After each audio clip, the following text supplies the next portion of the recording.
Imagina por un momento que tienes 10 años. Tu padre, en lugar de darte una mesada para gastar en dulces o juguetes, te enseña a registrar tus ingresos y egresos en una libreta.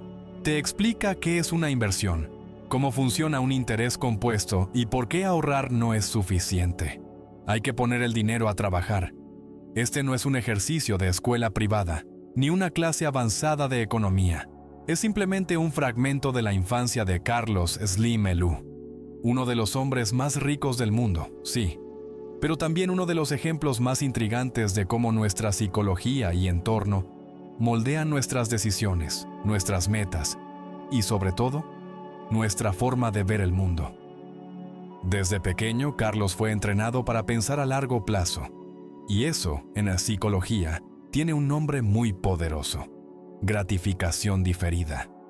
El famoso experimento de los malvaviscos de la Universidad de Stanford en los años 70 lo explica bien. A un grupo de niños se les ofrecía un malvavisco. Podían comérselo en ese momento, o esperar unos minutos y recibir 2. Los que lograban esperar, años después, mostraban mejores resultados académicos, mayor estabilidad emocional y una mejor salud financiera. Slim no solo esperó el segundo malvavisco, construyó la fábrica que los produce. Lo fascinante aquí no es la riqueza como tal, sino el comportamiento detrás de ella, la forma en que fue criado, con disciplina financiera, pensamiento crítico y autonomía. Generó en él lo que en psicología se llama locus de control interno, es decir, la creencia de que lo que sucede en nuestra vida depende en gran parte de nuestras acciones, no del azar. Slim creció creyendo que él podía influir en su destino. No es una actitud mágica, es una construcción mental que, según la psicóloga Julian Rotter, diferencia a quienes toman acción de quienes se paralizan ante la incertidumbre. Y es que su historia no comienza con grandes lujos, sino con una rutina familiar meticulosamente estructurada. Mientras muchos niños soñaban con ser futbolistas o astronautas, Carlos aprendía de su padre, un inmigrante libanés que llegó con poco y lo transformó en mucho, que la clave del éxito está en entender el valor, no el precio.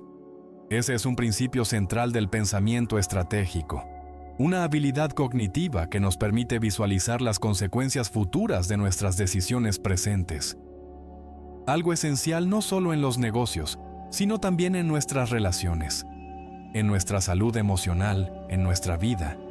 Entonces, cuando vemos a Slim como el magnate que controla telecomunicaciones y bancos, estamos viendo apenas la punta del iceberg. Debajo de esa imagen hay años de entrenamiento emocional, de decisiones tomadas en frío, de una mentalidad moldeada para resistir la gratificación inmediata y construir a través de la paciencia. Y aquí es donde todo se vuelve más interesante, porque entender cómo se forma una mente así no solo nos ayuda a conocerlo a él, sino también a conocernos mejor a nosotros mismos. La mayoría de nosotros creemos que el éxito se construye a través de grandes momentos, una idea brillante, una oportunidad inesperada o una suma millonaria. Pero Carlos Slim parece haber seguido una lógica completamente distinta. Pequeñas decisiones, repetidas con disciplina casi obsesiva, durante décadas. Y eso no es casualidad. En psicología, este tipo de comportamiento se relaciona con un concepto llamado autorregulación. Es la capacidad de gestionarse a uno mismo en función de objetivos a largo plazo, resistiendo impulsos que no aportan al camino. Una habilidad mucho más poderosa que el talento o la inteligencia. En su juventud, Slim no era el más carismático ni el más arriesgado. Era metódico, callado, profundamente analítico. Compraba acciones mientras otros compraban modas. Estudiaba balances financieros como quien descifra un mapa del tesoro. Y cuando el país entraba en crisis, él veía oportunidades. No porque tuviera una bola de cristal, sino porque entrenó su mente para mantener la calma en el caos. Según Daniel Kahneman, Premio Nobel de Economía, la mayoría de las decisiones humanas son impulsivas y emocionales. Actuamos con el sistema 1 del cerebro, rápido e instintivo. Pero Slim, al parecer, cultivó un sistema 2 fortalecido, lógico, reflexivo, capaz de pensar en frío. Esto no lo hizo inmune al miedo, pero sí lo volvió funcional ante él. En momentos donde otros empresarios vendían, Slim compraba. ¿Locura? ¿Apuesta? No exactamente. Es lo que los psicólogos conductuales llaman aversión a la pérdida invertida. Mientras la mayoría evita perder a toda costa, algunas personas aprenden a ver el riesgo como parte del proceso, no como su enemigo. La diferencia está en el marco mental, y eso, como los músculos, se entrena con práctica constante. Una anécdota poco conocida lo resume bien. En los años 80, cuando México enfrentaba una de sus peores crisis económicas, Slim invirtió agresivamente. Compró empresas debilitadas, las reestructuró y las volvió rentables. No era un acto de codicia, era visión, pero sobre todo, era tolerancia a la incomodidad, algo que la psicología moderna identifica como un rasgo clave del crecimiento personal.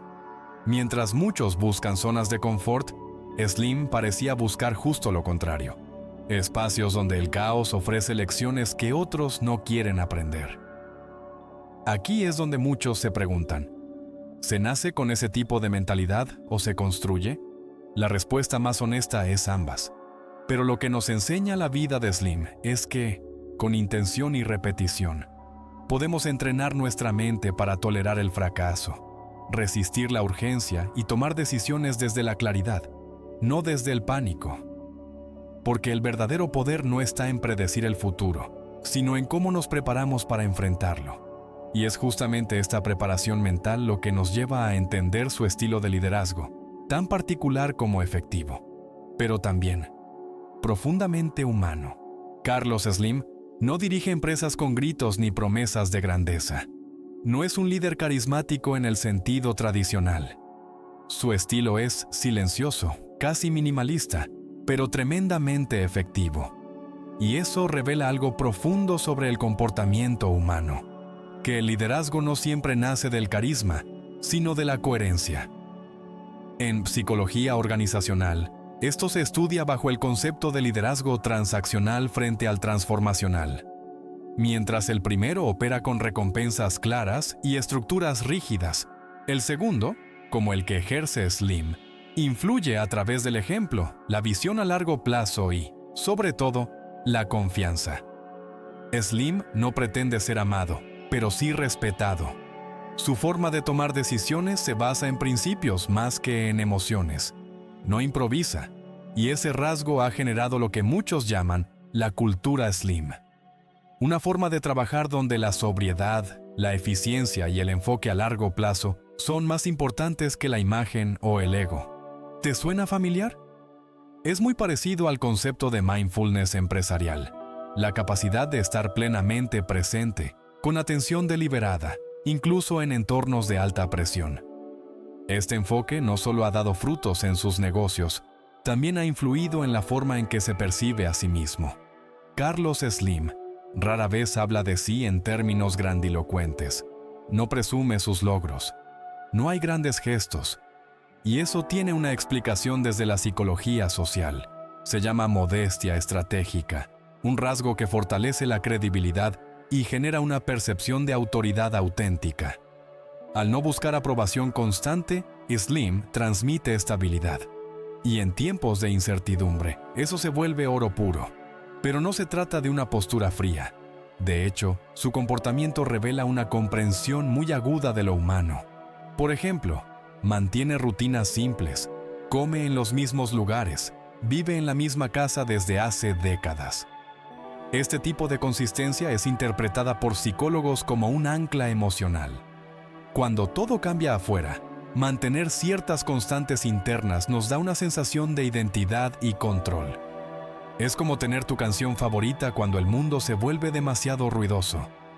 En un entorno donde muchos persiguen la validación externa, seguidores, likes, reconocimientos, Slim parece haber desarrollado un yo interno fuerte, lo que en psicología clínica se denomina autoeficacia, la creencia de que uno puede influir en los eventos de su vida y lograr lo que se propone. Esta percepción no se construye con discursos motivacionales, sino con pruebas reales, una tras otra, hasta que se vuelve parte de nuestra identidad. Y es ahí donde su historia toca fibras más profundas. Porque no se trata solo de millones o estrategias, se trata de una forma de vivir, de ver el mundo, de relacionarse con el fracaso, la rutina, la ambición.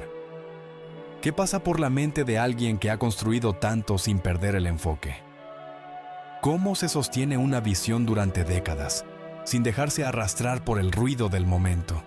Tal vez la respuesta esté en algo más íntimo, más psicológico, más universal, y justo hacia ahí vamos. Hay una pregunta que suele rondar la mente cuando hablamos de figuras como Carlos Slim. ¿Cómo lidian con el vacío? Porque sí, pueden construir imperios, pero siguen siendo humanos. Y todo ser humano, incluso el más exitoso, convive con dudas, miedos, heridas que el dinero no cura. Lo interesante es que en la historia de Slim, lejos del espectáculo, se filtran señales de una búsqueda silenciosa, la de la trascendencia. En entrevistas, rara vez habla de sí mismo, pero cuando lo hace, sus palabras reflejan una filosofía de vida basada en la simplicidad, la familia y la permanencia. Sus fines de semana los pasa con sus hijos y nietos, compartiendo lo que sabe, más allá de lo que tiene. Hay algo profundamente psicológico en eso. Abraham Maslow, en su teoría de la autorrealización, explica que después de satisfacer necesidades básicas y materiales, los seres humanos buscan sentido, contribuir, dejar algo más que cifras. Slim, en su estilo reservado, ha hablado más de educación que de riqueza, más de salud pública que de telecomunicaciones, porque cuando has llegado tan lejos, lo único que realmente importa es lo que dejas en otros. No es casual que su fundación esté centrada en proyectos de largo plazo, investigación científica, arte, acceso a la salud. Ese tipo de decisiones no vienen del cálculo financiero, sino del desarrollo de una conciencia ampliada. Lo que Viktor Frankl, psiquiatra y sobreviviente del Holocausto, llamaba la búsqueda de propósito. Cuando no hay propósito, el éxito se vacía. Pero cuando lo hay, incluso los fracasos se vuelven lecciones. Y en ese punto, Carlos Slim no se diferencia tanto de ti, de mí, de cualquiera que se pregunte si su vida está alineada con lo que verdaderamente valora. Porque la historia de Slim no es solo una historia de negocios. Es un espejo que nos devuelve preguntas esenciales. ¿Estamos tomando decisiones que reflejan nuestros valores? ¿Estamos cultivando la paciencia, la visión, la fortaleza emocional necesarias para sostener lo que queremos construir? ¿O simplemente estamos reaccionando al ruido del mundo? No necesitas millones para aplicar estas ideas. Necesitas conciencia. Necesitas mirar tu rutina con lupa y preguntarte si te está llevando a donde realmente quieres ir. Porque al final, como enseñó el propio Slim, el activo más valioso no es el dinero. Es la mente que lo administra, la vida que lo contiene, la historia que se construye con él. Y si algo de todo esto te hizo reflexionar, si en algún punto sentiste que esta historia no solo es sobre Carlos Slim, sino también sobre ti, entonces te invito a que te quedes con nosotros en Bursiamente, porque este canal está hecho para explorar justo eso, las historias que nos enseñan a entender mejor nuestra mente, nuestros hábitos, y el potencial que tenemos, incluso en silencio, de cambiar nuestra vida.